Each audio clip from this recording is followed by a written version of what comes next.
Allez, bienvenue à tout le monde, bienvenue à tous, bienvenue sur On en parle, on redéfinit les choses.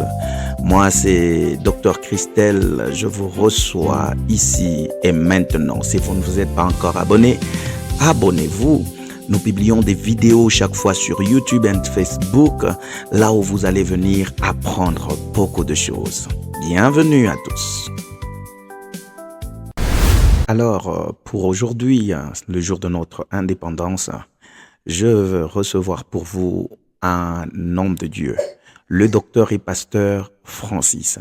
Avec lui, nous allons parler sur le rôle de l'Église dans le développement du pays. Bienvenue encore.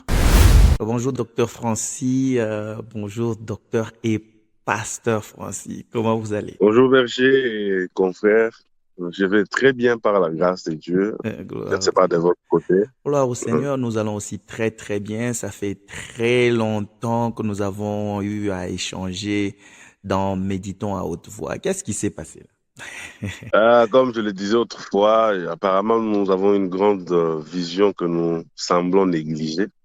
Vraiment, Je crois qu'il est important de penser là-dessus, comment réorganiser les choses pour que tous soyons soumis au programme préétabli, sinon ce sera compliqué. vraiment. J'ai compris qu'il est difficile d'avoir le temps pour servir Dieu. On crée le temps pour servir Dieu. Ah, on a besoin de ce temps-là. Il faut vraiment le créer. Alors aujourd'hui, d'abord, Oui. bonne fête vraiment d'indépendance, bonne fête de l'indépendance. Merci beaucoup. J'ai envie de dire pareillement. Merci beaucoup. Ah ben oui, hein, nous sommes en train aussi de le fêter, quoi qu'aujourd'hui on est à la maison à cause de tout ce qui se passe dans le pays, mais quand même ça va. Ok. Quand même ça va. Alors avant de Mhm. commencer, parce qu'on va parler, parce qu'il s'agit de l'indépendance, alors nous allons essayer un peu de réfléchir à haute voix sur le rôle de l'Église dans le développement du pays. Avant de commencer, juste en deux lignes, si quelqu'un veut savoir qui est le pasteur Francis, alors comment vous vous présentez? Le pasteur Francis, comme vous l'avez dit, est pasteur par vocation et médecin de formation. Il est pasteur, je crois, depuis le 1er septembre. Bon, l'Église l'a présenté comme pasteur depuis le 1er septembre 2012. Ok, 2012, mais comme vous le savez, on ne devient pas pasteur, on est pasteur. vraiment. Donc, le pasteur Yeah. Francis est marié. Mhm. Est marié et père de deux enfants, d'un garçon et d'une fille jusque-là. Ok. Donc, ça veut dire que le chantier peut continuer. Nous sommes en chantier, en fait. Et nous saluons vraiment maman, nous saluons aussi tous les enfants. Alors, revenons à ce qui va nous réunir encore aujourd'hui. On va réfléchir un peu à haute voix le rôle de l'Église, Ok. surtout aujourd'hui, le jour de l'indépendance, le rôle de l'Église dans le développement du pays. Je crois que selon la parole de Dieu, lorsque nous rentrons d'abord de par la compréhension des concepts, nous comprenons que l'Église, c'est une assemblée des élites. Ok. Parce que de par sa base, par rapport aux définitions des concepts, vous verrez que c'est une assemblée de gens qui ont quitté. Mhm. Et vous savez que c'est pas tout le monde qui quitte. Hein. C'est pas facile de Quand il y a quitter, une catégorie qui quitte, c'est qu'il y a sélection. vraiment. Donc, l'Église, c'est une assemblée de gens qui ont quitté. Mais j'aime plus la compréhension grecque parce que pour eux, l'Église, c'est une assemblée de gens qui se mettent ensemble pour traiter les affaires. Vraiment. Ça devient un peu comme le Sénat dans le pays. Un peu, ils se mettent Voilà. ensemble pour Je ne traiter sais les pas si ça affaires. va choquer. Oui. Le mot Église n'est pas chrétien, en fait. C'est Mhm. un mot naturellement d'abord profane, par définition. Ok. Ça veut dire qu'il y a l'Église des Noirs, il y a l'Église, je ne sais pas, des Satans. Vous avez déjà entendu parler de ça, n'est-ce pas? On a déjà entendu Donc, parler de ça.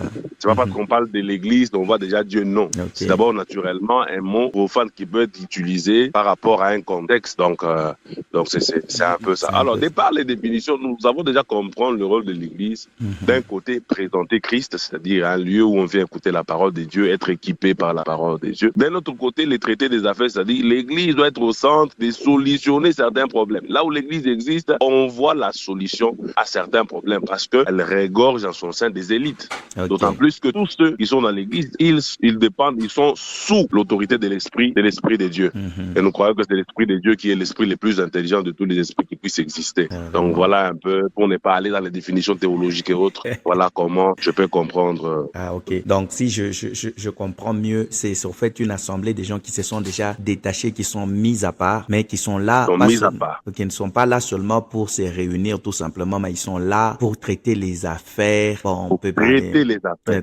Traiter les affaires. Cette fois-ci, ça réfléchir, peut être des affaires. Voilà. Donner solution à certains problèmes. Voilà. Alors déjà là, nous avons pris même notre deuxième question, qui devait être ma deuxième question sur laquelle on pouvait peut-être réfléchir à haute voix, la mission même de l'Église, avant de toucher le rôle de l'Église dans la société ou le problème que connaît l'Église aujourd'hui, parce que nous on regarde l'Église dans le monde entier, mais nous pouvons quand même regarder l'Église en particulier, l'Église de la RDC. En regardant, parce que bon, quand on est là et que nous sommes tous Congolais, est-ce que l'Église de la RDC joue mieux son rôle? Quelle est la mission de l'Église en la regardant aujourd'hui? Est-ce qu'on a l'impression de dire l'Église joue réellement son rôle? Et j'aimerais mettre vraiment dans le cadre du pays, dans le pays dans lequel nous sommes. Est-ce que nous jouons bien notre rôle? Ah, j'ai envie de dire non. J'ai envie de dire non.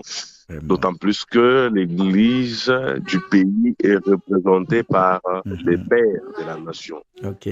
Ceux qui représentent les différentes congrégations. Mais quand nous voyons la démarche, la façon de faire par rapport au fléau qui frappe le pays, à un moment donné, nous avons dit que l'Église du pays n'a pas encore atteint sa mission, n'a pas peut-être compris sa mission. Parce que pour atteindre une mission, il faut d'abord la comprendre. La connaître et la comprendre. La connaître et la comprendre. Je crois qu'il y a un problème là-dessus. Parce que certains agissements nous prouvent qu'il y a un problème de compréhension de la mission. Le comportement sur terrain, c'est comme des joueurs. Les comportements d'un joueur sur terrain dépend de la mission qui lui a été confiée par son coach. Toi, ton travail, c'est de geler les ballons. Il peut nous énerver par sa façon de geler le ballon, d'autant plus que ce qu'il fait a été instruit, dicté par son coach. Il fait bien son travail.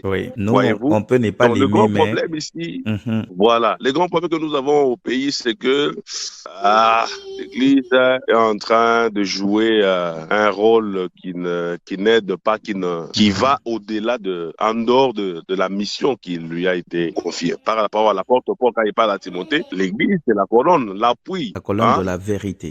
La colonne de la vérité. Voyez-vous? Ça veut dire que quand on a besoin d'un endroit où la vérité doit être dite sans ajout, sans filtre, sans quoi que ce soit, c'est à l'Église. C'est à l'Église. Mais il est choquant parfois de savoir que c'est là où on manigance, c'est là où on planifie certaines choses qui ne cadrent pas avec la vérité, et c'est parfois décevant. Et alors ma réponse c'est que non, l'Église ne remplit pas jusque-là sa mission. Pourquoi? Parce que nous voyons l'Église soutenir les antivaleurs. Nous voyons l'Église marcher de pair avec ceux qui détruisent le pays. Et au lieu que les gens qui nous dirigent respectent l'Église, aujourd'hui les gens qui nous dirigent utilisent l'Église comme un marchepied. Marchons sur l'Église pour atteindre un but. Voyez-vous? Au point où quand c'est noir, on peut appeler les leaders de l'Église pour leur dire, allez dire à vos fidèles que c'est blanc. Et ils cherchent, ils colmatent certains versets, ils viennent nous convaincre que c'est blanc. Et c'est compliqué. C'est compliqué vraiment. Est-ce que le plus grand problème n'est pas au fait que beaucoup des gens ont créé des églises, prenons ça comme ça, et peut-être n'ont pas reçu réellement le véritable appel? Parce que moi, quand j'essaie de regarder tout ce qui est en train de se passer, je me dis que nous risquerons de penser que l'église de Jésus ne joue vraiment pas son travail ou son rôle comme il le faut, ou sa mission. Peut-être que ce que nous appelons église de Jésus, c'est juste église des humains, des gens qui sont là, qui eux-mêmes ont formé quelque chose, ils se réunissent en groupuscule, et puis par après, avec leur but, ce n'est pas vraiment venir servir, mais leur but, c'est se servir. Voilà pourquoi peut-être qu'il y a toutes ces choses. Je ne vous coupe pas la parole, c'est déjà bien dit. Parfois, ce qu'on appelle l'église de Jésus, c'est l'église des hommes. Même le comportement sur le terrain le prouve. Quelqu'un a créé son truc, son asbel, même quand il est en dehors de la parole de Dieu, vous n'avez rien à lui dire. Vous êtes mécontent, quittez son truc. Lui ne changera pas. C'est à vous d'aller chercher ailleurs. Voyez-vous? Donc, l'église de Jésus n'échouera jamais tant que Jésus sera la tête de l'église. Je ne vois pas Jésus échouer. Parfois, c'est l'église comme communauté, comme assemblée des humains. mais l'Église comme corps de Christ n'échouera jamais. Je crois qu'il est important de faire cette nuance. Il est important de faire cette nuance parce que lorsqu'aujourd'hui nous fêtons les 66 ans d'indépendance. Imaginez 66 ans d'indépendance. En d'autres termes, si on doit reformuler, c'est que 66 ans de liberté. Oui.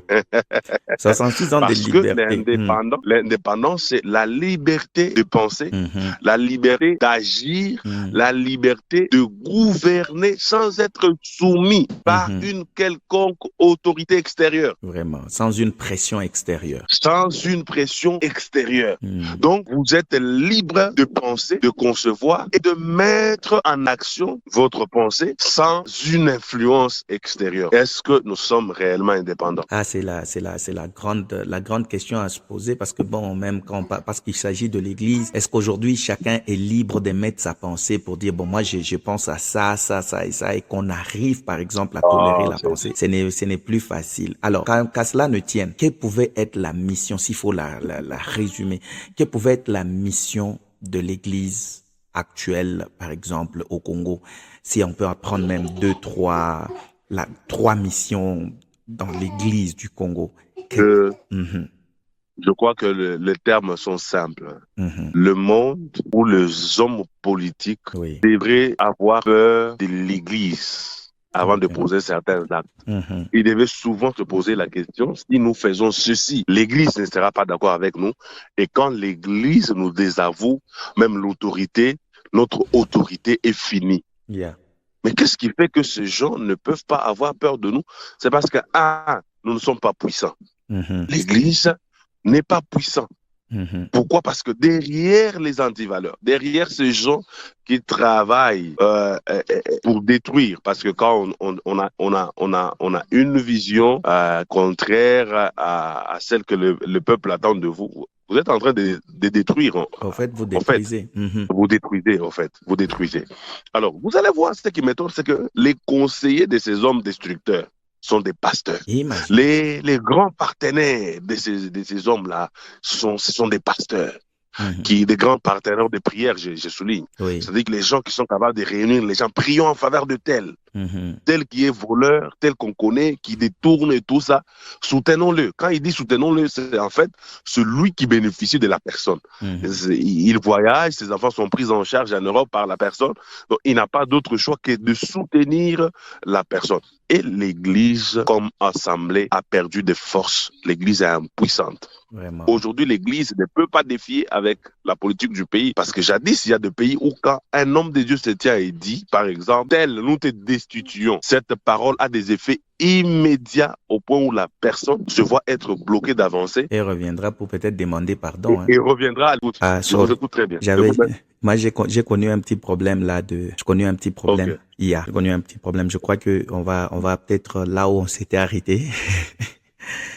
Ça s'était coupé de ce côté. Alors, vous étiez en train de parler que l'Église était trop respectée, justement, parce que quand un homme de Dieu dit que nous te destituons, c'est là que ça s'était coupé, que l'homme politique aura peur. L'homme politique se dira non, parce que dans le 24 heures, la parole du serviteur de Dieu va commencer à s'appliquer. Alors, qu'est-ce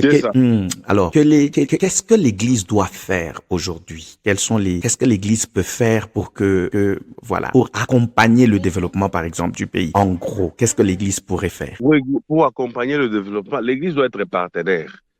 Doit être partenaire parce que, vous savez, tous ces gens ici qui sont membres de partis politiques et autres, ils fréquentent quand même une église. Vous voyez?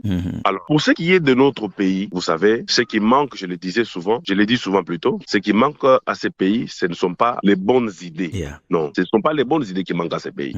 Ce n'est pas une bonne vision qui manque à ces pays. Le problème de ce pays, ce sont les exécutants de la vision. Vous allez voir, lorsque un chef d'État, un ministre ou un dignitaire présente son plan d'action, ça vous allège. Vous êtes déjà content d'entendre de belles phrases, de belles planifications. Ça fait du bien. Mais sur le terrain, il n'y a pas de fait. Sur le terrain, il n'y a rien qui correspond à la planification. Pourquoi? Parce qu'il y a un problème dans l'exécution de la vision. Oui. Alors, ce que l'Église peut faire, c'est être partenaire. Mhm. Partenaire comment? Je pense que même à l'Église, certaines notions du patriotisme Yeah. doivent être Enseigné. inscrites ou Mhm. être enseignées. Parce que nous trouvons qu'il y a un sérieux problème d'éducation Mhm. de par la nation. Ok. Ceux qui détournent, comme ils fréquentent une église, si dans leur église, le pasteur tient à éradiquer les antivaleurs, un enfant de Dieu ne vole pas. Un enfant de Dieu ne fait pas ceci. Quelles que soient vos grosses offrandes, si vous ne marchez pas selon la parole de Dieu, je ne serai pas d'accord avec vous. Vous amenez des grosses offrandes, vous avez trouvé ça ou je ne prends pas ça. Mhm. J'ai besoin que vous soyez digne, que vous soyez quelqu'un qui va refléter les valeurs chrétiennes là où vous travaillez. Mhm. Si déjà dans l'église, en tant que partenaire, les dirigeants ont compris qu'il faut déjà commencer à parler sur le patriotisme, sur certaines notions, je crois que quand il y aura l'exécution de la vision, ces membres-là pourront mettre sur pied les enseignements reçus par le pasteur.